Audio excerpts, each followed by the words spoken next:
Hi, I'm Audlene.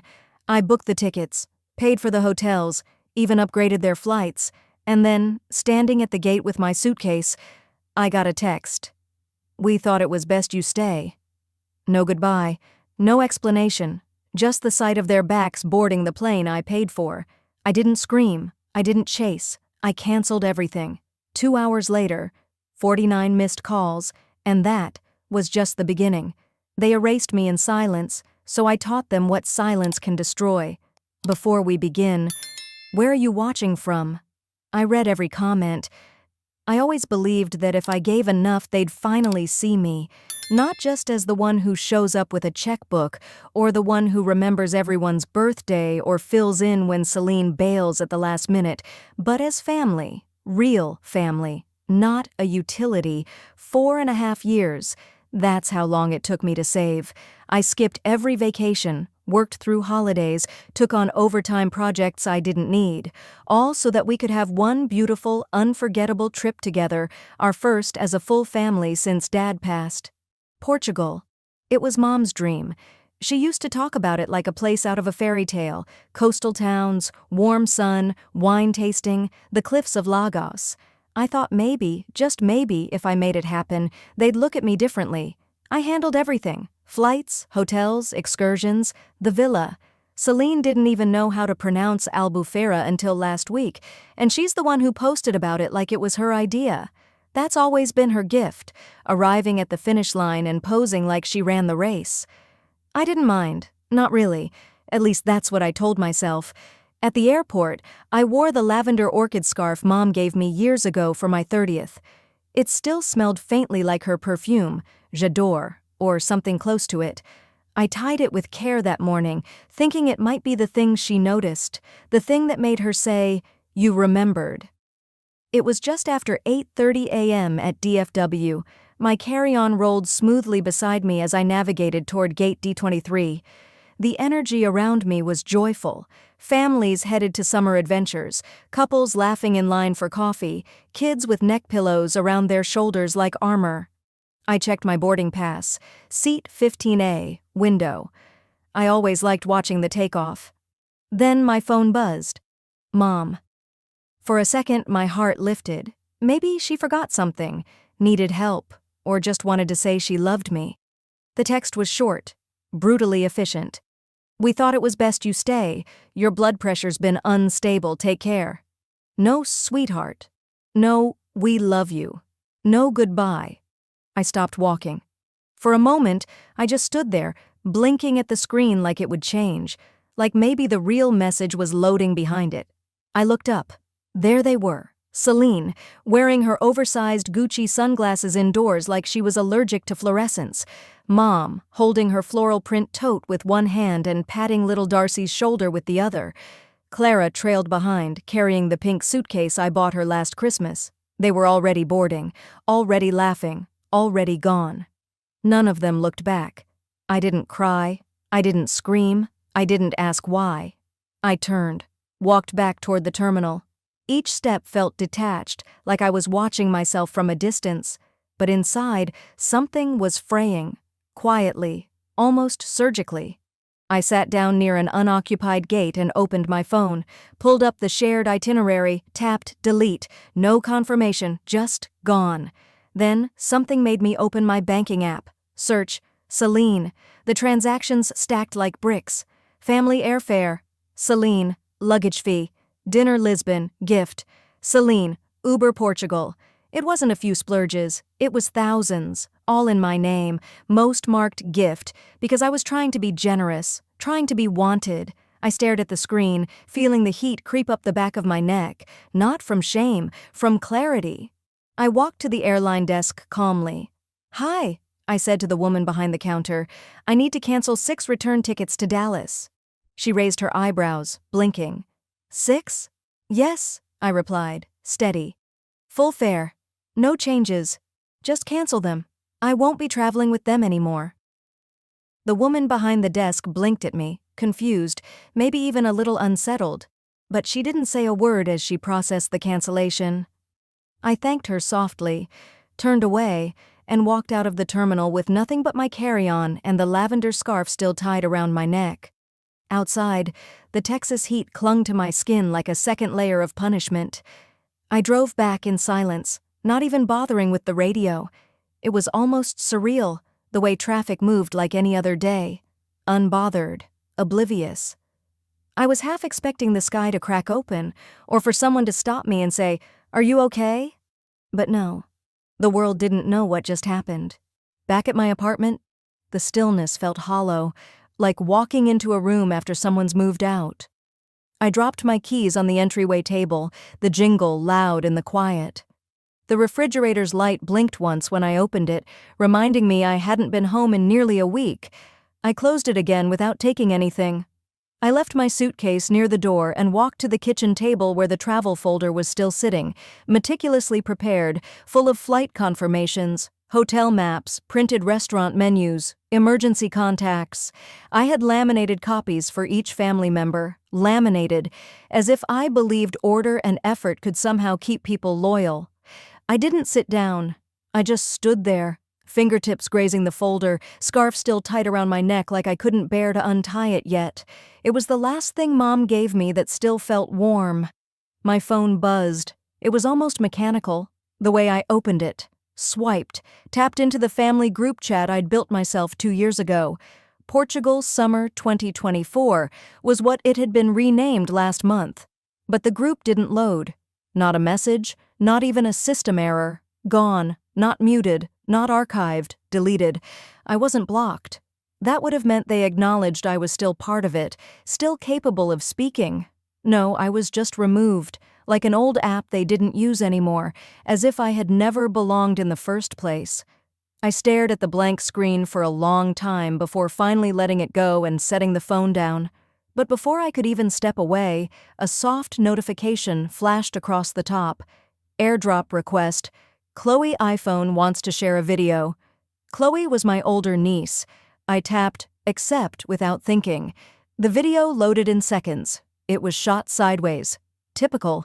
Her voice giggled in the background as the camera swept across the boarding lounge. Mom was sipping a smoothie. Celine was adjusting her sunglasses. Everyone was smiling. Then, clear as a bell, Celine's voice, off camera. "She won't ruin our vibe this time. She always acts like she belongs." There was a pause. Then laughter. Not from strangers, from my family. I paused the video, and everything inside me just stopped. I hadn't cried when they boarded without me. I hadn't cried when I saw the charges on my credit card, or when the group chat vanished like I was a stain to be scrubbed clean. But hearing those words, "She always acts like she belongs." It was the kind of sentence that didn't wound once. It reopened every quiet cut that had ever been made before it. I sat down at the kitchen table and I remembered. That Christmas, when they handed out the family photo books and mine was missing. Celine had shrugged and said, "Oh, we thought you'd rather have something digital." And Mom added, "You were always more private anyway." Or the year they forgot my birthday entirely, no card, no call, just a group selfie from the lake house and a late, "Oops, you know how crazy things get." Or last summer when we rented the beach house. There were 5 bedrooms. Celine got the queen room with the balcony, I got the twin bed in the laundry nook. Mom had said, "You're always so flexible, Adeline." And I believed her. I told myself it was just convenience, that it didn't matter, that if I didn't make a fuss, they'd see I was easy. That being easy meant being appreciated. But as I sat there, watching the frozen frame of Celine adjusting her sunglasses and laughing, something settled in my stomach that I hadn't felt before. Recognition. This wasn't an accident. It never was. It had always been that way. Me being last, me being optional, me being erased gently, politely, and always with a smile. They didn't forget me. They planned around me. And this time, they finally succeeded. I didn't cry. I didn't scream. I just opened my laptop and started looking for my receipts. That was 2 nights ago. Since then, I'd barely left my apartment. The blinds stayed shut. The lavender scarf, still hanging on the back of my chair, hadn't moved since I took it off that same evening. I kept telling myself I just needed a day to think, but now Hours had piled into days, and what started as simple curiosity had turned into something else entirely. This morning, I took a deep breath, pushed my cereal bowl aside, and opened my banking app again. But not just to look. I started printing credit card charges, hotel bookings, restaurant reservations, spa packages, all listed under my name, like a client's tab at a country club, except I'd never gotten to enjoy a single one of them. One by one, the receipts slid from my printer tray, warm to the touch. I didn't even realize how many pages there were until I ran out of ink halfway through the Lisbon cruise charges. I replaced the cartridge. By noon, my entire living room floor was covered in paper, a paper trail of betrayal. The boutique hotel in Porto, billed under my account, the wine tasting experience in the Douro Valley, prepaid by guest, Ms. Audelaine Reyes. The private driver to Sintra, also me. Even the floral arrangements requested for the podcast recording session. I footed the bill, and I remembered that email from the hotel last month, something about confirming champagne preferences for the suite. I hadn't paid much attention then. Now I knew why it hadn't made sense. I'd booked the entire trip. I'd funded the upgrades. I'd researched the venues. My name was everywhere on paper, except in conversation or credit or love. I wasn't family, I was the bank. And worst of all, I let them. Maybe I wanted to believe that by giving they'd finally see me. Maybe I thought, this will be the trip where I'm treated like a real part of the family. But now it was clearer than ever. My role was never daughter, never sister, just sponsor, silent, invisible, convenient. I needed air. I walked out onto my tiny patio, the heat slapping me in the face like a reminder. Dallas summers had no mercy. But I didn't care. I stood there, bare feet against concrete, and closed my eyes. I wasn't crazy. I wasn't being sensitive. They had used me. I went back inside, poured a glass of water, and opened my old shared travel portal, the one I'd created when we first started planning this trip a year ago. There it was. Folder. Final itinerary. Confirmed. Click. Hotel bookings, transportation, restaurant reservations, and then an attached note from Celine to the concierge. Please remove the extra guest from all private activities. She won't be joining after all. The date on that message?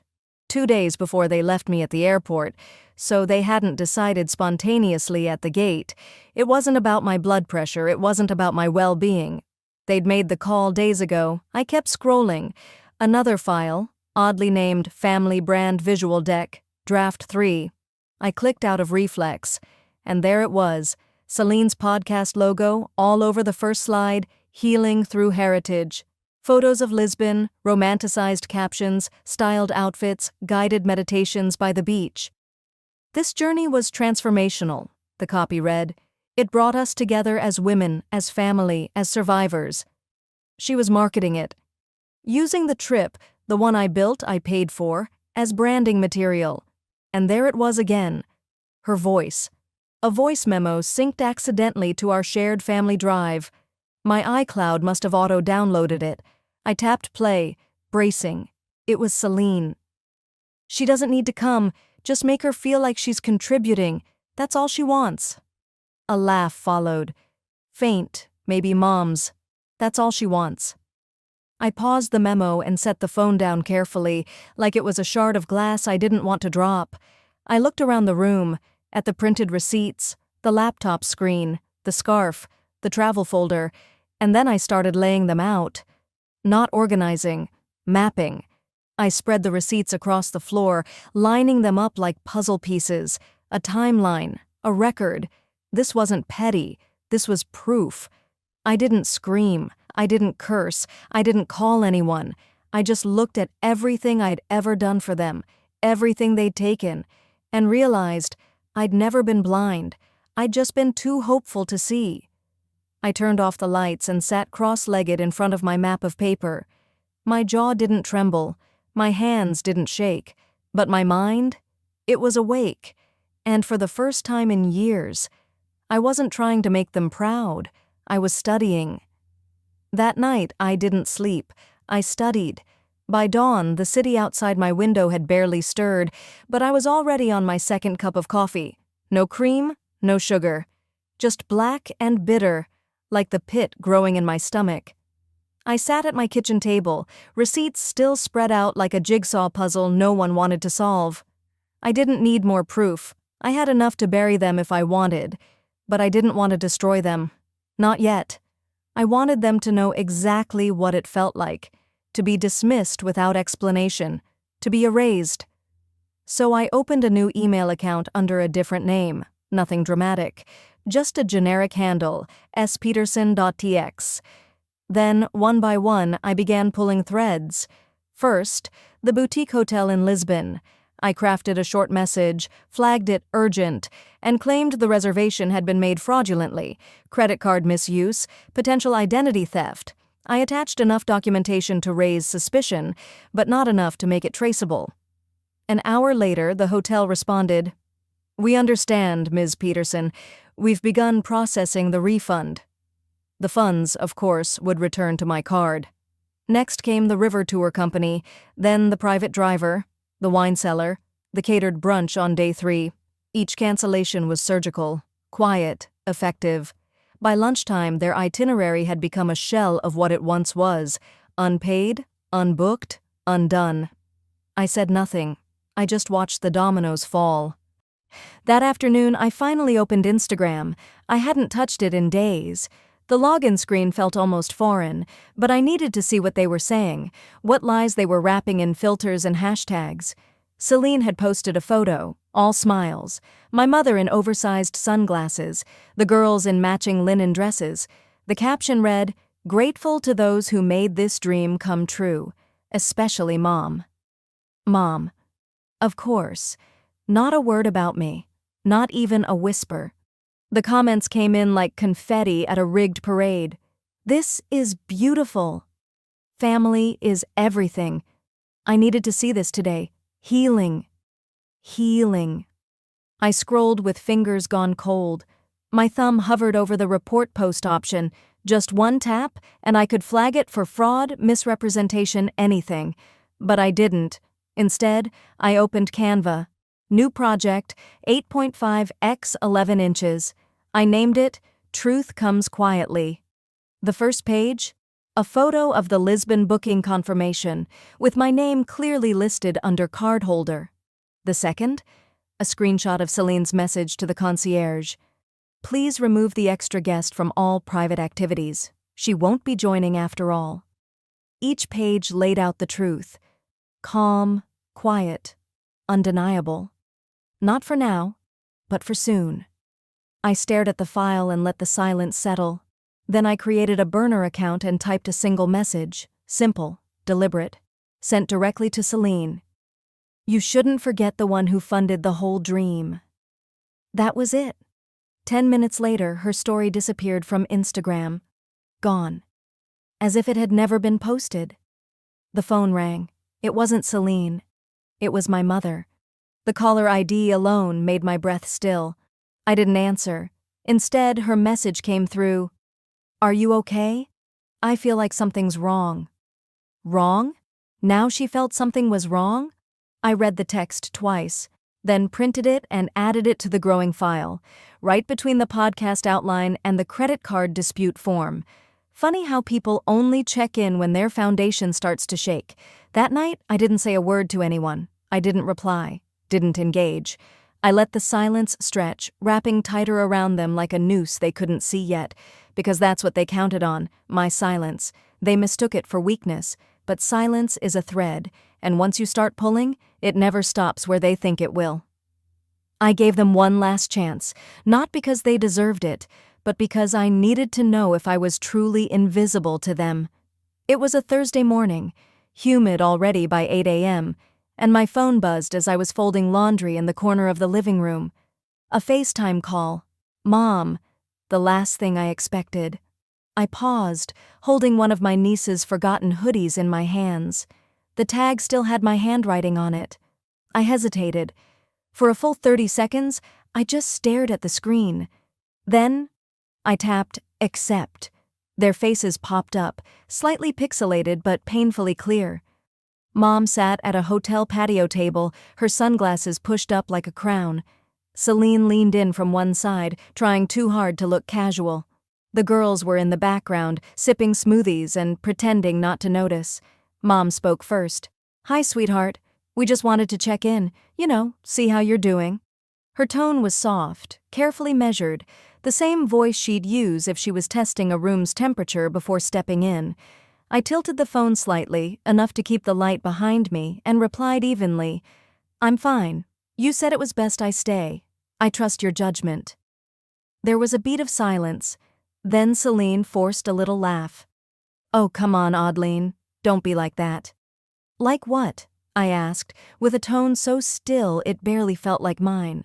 "I'm just echoing what you decided." They took it as a sign I was ready to move on. The conversation shifted. Surface-level pleasantries. My nieces waved a little, said they missed me. Celine mentioned something about a wine tasting later that day. I nodded at the right times, smiled when needed. Then Celine leaned forward. "Hey, just one quick thing before we go. Did you happen to see the charge for the villa extension? It went through your card. Can you just fix that when you get a sec?" I didn't blink. "Actually," I said, "that card's been canceled." Celine's eyebrows twitched. "Oh," she said. Mom looked toward the camera, voice tightening. Is something going on?" I took a breath, exhaled slowly. "Nothing yet." The line went quiet. Awkward glances exchanged. Someone, probably one of the girls, started to say something, then stopped. And then the call ended. No goodbyes. No, "love you." Just the click of disconnection. That evening, I settled into my couch with a glass of iced tea and a blanket across my lap. I wasn't planning to think about them anymore that night, but fate had other ideas. A message popped up from Lana, my high school friend who never involved herself in family matters. But tonight? "Girl, your sister just posted a whole podcast episode about cutting out toxic people, even if they're family. You okay?" I didn't answer right away. Instead, I found the episode. It opened with upbeat music and Celine's voice dripping with performative compassion. Sometimes people think they're helping you, but really, they're dragging you down. Family's tricky like that. You've got to protect your energy, even if it means walking away." She didn't say my name. She didn't have to. My fingers curled around the glass, the condensation sliding over my knuckles like sweat. I paused the episode halfway through, not out of anger, out of clarity. I stood, walked into the spare bedroom, the one I'd once offered as a guest room when Celine visited, and opened my laptop again. The folder, "Truth Comes Quietly," was still there on my desktop, but it didn't feel right anymore. I selected the name, deleted it, and typed something new. "War Begins Soft." This wasn't about proving myself anymore. It wasn't even about revenge. It was about clarity, consequence, and making sure they never used my silence against me again. If they wanted a lesson in quiet destruction, then I'd teach them everything I knew. It started on a rainy Tuesday morning. The clouds had settled thick over Dallas and the air was still, heavy. I wore gray slacks, a pressed blouse, and the same lavender scarf I'd worn at the airport, not for nostalgia, for clarity. I stepped into Mr. Carrick's office, a small second-floor suite above a bakery in Lakewood. The place smelled faintly of cinnamon and old carpet. His secretary greeted me like I'd just walked out of a storm. "Carrick's inside?" she said, tilting her chin toward the door. "He said you're the only appointment today." Mr. Carrick hadn't changed much since the housing case years ago. His hair was thinner, his suit older, but his eyes still had that steel blue calm. The kind you want in a lawyer who's seen people at their worst and doesn't flinch. I placed a manila folder on the desk. Inside, a printed map of every receipt, email, and audio clip. I'd even color-coded by offense: emotional manipulation, financial deceit, public defamation. He flipped through a few pages, then leaned back, adjusting his glasses. "You sure you want to go this route, Adeline?" I nodded slowly. They built a brand off my silence. I let them use me like a credit line with a smile. That ends today. He didn't press. Instead, he began laying out the structure. First, a formal dispute for the fraudulent credit card charges, especially those tied to the Lisbon villa and spa bookings. Then a cease and desist letter for unauthorized use of my identity in Celine's family brand promotion. And last, a preliminary filing under the state's family exploitation clause. It felt methodical, real. Then he paused. "There's something else," he said, opening a second folder he hadn't shown me yet. While digging into the transactions, I found another card. "Opened in your name. 6 months ago." My stomach didn't flip. My heart didn't race. Because somehow, I already knew. "It's been used to pay her podcast producer," he continued, "and some studio in Austin, premium rates, and they've been running Facebook ads under your billing address." I blinked once. "She always called me the silent investor," said it with a smirk like it was some inside joke. Mr. Carrick removed his glasses, rubbed his eyes, and looked at me, not like a client, but like someone whose daughter had just been wronged. "Well," he said, "you're not silent anymore." Later that evening, I pulled into the community center where the monthly HOA meeting was held. The lot was half full, the Texas sun just starting to dip. I parked under the only tree left with leaves. Inside, the room buzzed with the low murmur of neighbors and folding chairs. My mother sat near the front, clipboard in hand, wearing a lemon-yellow blouse and pearls. She didn't notice me walk in. During the open floor portion, the board asked if anyone had new business. I stood, calm, no raised voice, no vendetta in my tone. "I'd like to share something, a story really. One that might matter more than we realize." Heads turned.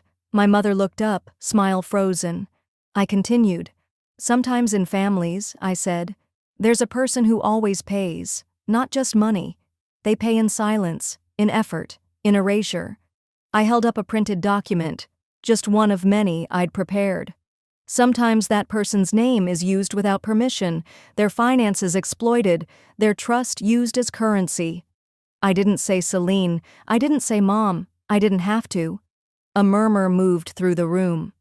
A woman from 2 rows back, Mrs. Darnell, who once brought my mother soup after her gallbladder surgery, gave me the smallest of nods. Another neighbor, an older man who always mowed too early on Saturdays, whispered to his wife. My mother stiffened. She began gathering her purse before the story even ended. "I don't share this for pity," I added. "I share it because silence can look like complicity, and I'm done being complicit in my own disappearance." She left before the meeting adjourned. Outside, as I walked to my car, someone tapped me on the arm. A younger woman, maybe in her 30s, stood there with hesitant eyes. "We always wondered," she said quietly, "why they treated you like you didn't exist." I nodded once. "They did," I replied. "But I do now." I wasn't just taking back what was mine, I was rewriting every chapter they tried to erase. The morning was quiet. I'd barely slept, but my body didn't feel tired. It felt ready. I sat at the kitchen table in the soft hush of daybreak, sipping black coffee and staring at my laptop. The folder, War Begins Soft, was open. I reviewed it once more, not out of doubt, but to be deliberate. Accuracy mattered. Facts mattered. Because for years, my absence in the narrative had let them invent one for me. By 8:32 a.m., the video was live. It was short, just under 4 minutes. No voiceover, no dramatic music. Just a silent scroll through receipts, flight confirmations, PayPal transfers to Celine's editor, and short audio cuts of her podcast where she contradicted herself. One clip showed her tearfully thanking our sponsors for the Portugal trip. I zoomed in on the charge, my card. At the end, white text on black, "When the one who paid is the one they erased," posted under a new YouTube account, Quiet Ends First. I closed the laptop, made another cup of coffee, and waited. At first, nothing. Then, within an hour, it started. Comments, shares. The count climbed. Hundreds, then thousands. "This happened to my aunt. My mom did this to my godmother. I hope she takes them down, all of them." Family can be the cruelest thief. I didn't respond. Didn't hit like, I just watched. By noon, I got the first unexpected call. Audleen? It was my Aunt Cheryl from Georgia. We hadn't spoken in almost 5 years. I braced myself. I didn't know. Baby, we thought you were just private, not gone through all that. Her voice cracked. I'm so sorry. Another call came before I could even end that one. Then a text from my cousin Mayra. Whatever they said about you, I never believed it. Just know that. A Facebook message popped up. Celine's old college roommate. We'd met twice. She'd never so much as liked one of my posts before. I saw the video. I knew something wasn't right. She always talked like you were background. Screenshots followed. Celine's college roommate was still in the family group chat. She wasn't the only one sending them. Who leaked this? Did she record us? She better lawyer up. This is bad. I thought she didn't know how to edit video. They still thought this was about revenge. They still didn't understand.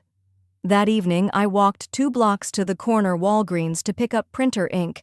A teenager behind me in line whispered to his friend, "That's her, I swear, from the video." I didn't react, just paid, thanked the clerk, and left. But inside, a fire was building. Not rage, not grief. Focus. Back at home, I saw the alert on my phone. New podcast uploaded. Betrayal from Within, by Celine Barrett. Of course. I opened the episode.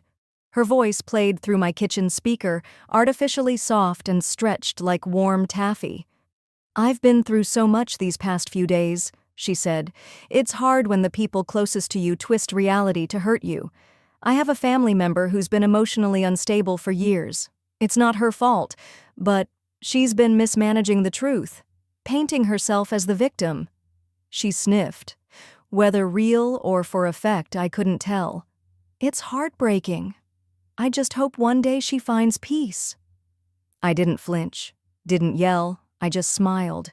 Because while she was busy spinning pity, I was gathering power. I pulled out my phone and scrolled to my drafts folder. There it was, the next file. Title, The Sponsorship Lie. It wasn't even the full deck, not yet. Just enough. Because if they wanted a spotlight, now they'd feel the heat of it. They wanted a spotlight, now they'd feel the heat of it. 3 days after Celine's latest podcast episode dropped, the Barretts flew home to Texas. Their smiling European vacation selfies had stopped. Comments under their posts had turned sharp, even hostile. I waited for the dust to settle. Then I sent the letter. Not a text, not an email. A letter, printed on cream cardstock, delivered by courier to 3 separate homes. Dear Celine, Mother, and Matthew, there are matters we need to clarify face-to-face. A neutral third party will be present. Wednesday, 10 m, Carrick and Lowe LLP, Conference Room, B. The signature at the bottom wasn't just mine, it was notarized. Wednesday arrived gray and still, like the sky itself was holding its breath. I got to the law office early. Mr. Carrick had already set up the conference room, a long, polished oak table, carafe of water in the center, and folders at each chair. The walls were bare, save for a single framed quote behind him, "Silence is not consent." At 10:12 they walked in. Celine led in a cream blazer like she thought she was being photographed. My mother followed, her lips pressed thin, clutching her purse like armor. My brother Matthew showed up last, no tie, chewing gum like this was some minor family spat. They didn't greet me. I didn't greet them. Mr. Carrick motioned for them to sit. I stayed silent. The table had already been set, literally and legally. I turned my laptop around. A bank ledger glowed on screen. Tabs lined the edge of the desktop. Receipts, social media proof, audio files, travel logs. Celine smirked. "What's this? An intervention?" Mr. Carrick folded his hands. "It's a formal record of fraud, copyright infringement, and financial coercion." She laughed, short, nervous. I didn't blink. "I'll begin," I said. Item 1. 2 credit cards issued under my name, both registered to addresses I never lived at. Used to pay Celine's podcast editor and her Portugal studio contract. I slid the first folder forward. Item 2, multiple charges labeled Family Experience Coordination, all drawn from my accounts, unauthorized, no reimbursement. Celine leaned forward, her voice shrill. That was your gift. You said you didn't want anything in return. Mr. Carrick raised a hand without looking up. Please do not interrupt my client again. My mother's eyes darted between the papers and the laptop. I caught the moment her face paled when she saw her signature next to mine on a villa extension she never told me she signed. I didn't mean for it to get legal, she murmured. You never mean it, I replied calmly, but it always ends up costing me. Then came the screen recording. I hit play. Her FaceTime voice from the airport rang clear. We just thought it was best she stay. Her blood pressure, you know. I pressed pause. She said that after watching me walk away, after using my card to check in. I turned to my mother. You watched, and said nothing. My mother's voice cracked. I didn't know what else to do. You could have said my name. Silence stretched. Then I took a printed photo from my folder, an old graduation trip to New Orleans. My mother had posted it proudly on Facebook. I had been cropped out. I slid the photo across. It started long before the airport, I said softly. I've been erased more times than I can count, but this time I erased the trip. Celine crossed her arms, jaw tight. So what now? You want revenge? No, I said. I want closure. Mr. Carrick passed out the final document. 4 pages, printed on legal letterhead. Settlement agreement. Full reimbursement of all charges. Removal of monetized content involving my likeness. A non-disparagement clause barring any future public commentary about me, direct or indirect. You'll sign, I said, or next time I go public under my real name. Celine grabbed the papers, scanning quickly. This is extortion, she hissed. No, Mr. Carrick said calmly, this is accountability. Matthew shifted uncomfortably. He looked at the numbers and finally said, She's not bluffing, Celine. My mother's voice barely rose above a whisper. Just sign it. The room was quiet except for the soft scratch of pens. No screaming, no apology, just ink drying over years of silence. The signatures dried, but some wounds don't. 2 weeks later, I was rearranging mugs in my new kitchen cabinet when the text came through. My hands paused mid-air. Aunt Odie, I'm playing a solo at the recital next Saturday. Will you come? Chloe. It took me a moment to realize I was holding my breath. I read the message again, then once more. She'd never called me that before. Not in a message, not out loud. Aunt Odie. Like I belonged to her in some quiet way no one else ever allowed me to. The recital was at Westwood Chapel, the same church where Celine had stood in a floor-length white dress and spoken into a podcast mic about cutting toxicity, while I sat just outside in my car, too stunned to walk in. The hypocrisy had stung sharper than anything else that day, but Chloe, she was still young enough not to have chosen sides, not completely. I didn't respond to the message right away. I needed time. I needed something to settle. That Saturday came quietly, with no fanfare. I dressed in simple gray slacks and a cream cardigan, no perfume, no makeup. I didn't want to stand out. I just wanted to see the girl who remembered to ask me. I parked in the far lot. The familiar spire of Westwood stood against the afternoon sky, as if nothing had changed, as if everything hadn't. Inside, the ushers nodded politely as I entered. I didn't give a name, just nodded and found a seat. Second row, far left. The first row remained empty. I knew exactly why. That row was saved. It always had been. I sat still, hands folded, pretending to study the program. My name wasn't in it, not even under the thank yous. I didn't expect it to be.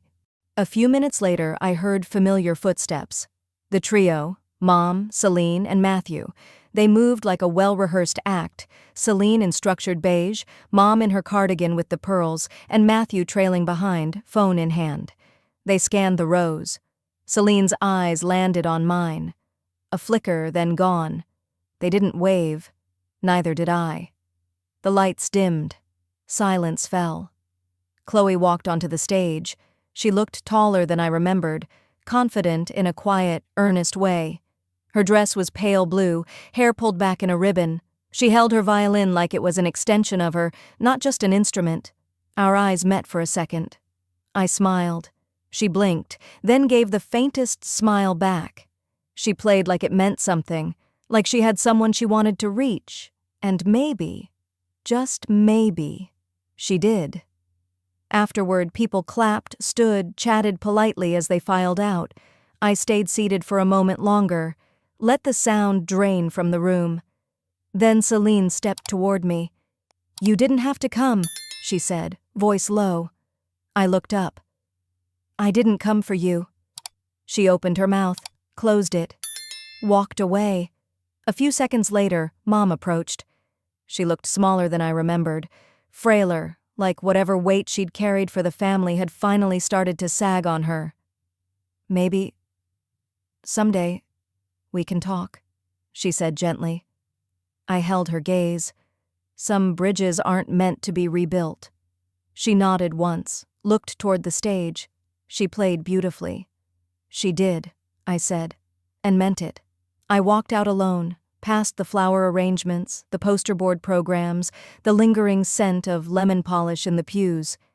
Outside, the sun was softer than I expected, not harsh, just warm enough to notice. That evening, I unpacked the last of my boxes in the new apartment. Small place, quiet.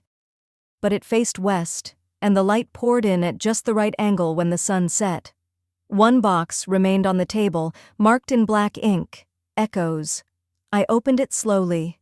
Inside, my old passport, a photo from the airport, me in my orchid scarf clutching a boarding pass that never got scanned. A note I once scribbled to myself on the back of a receipt.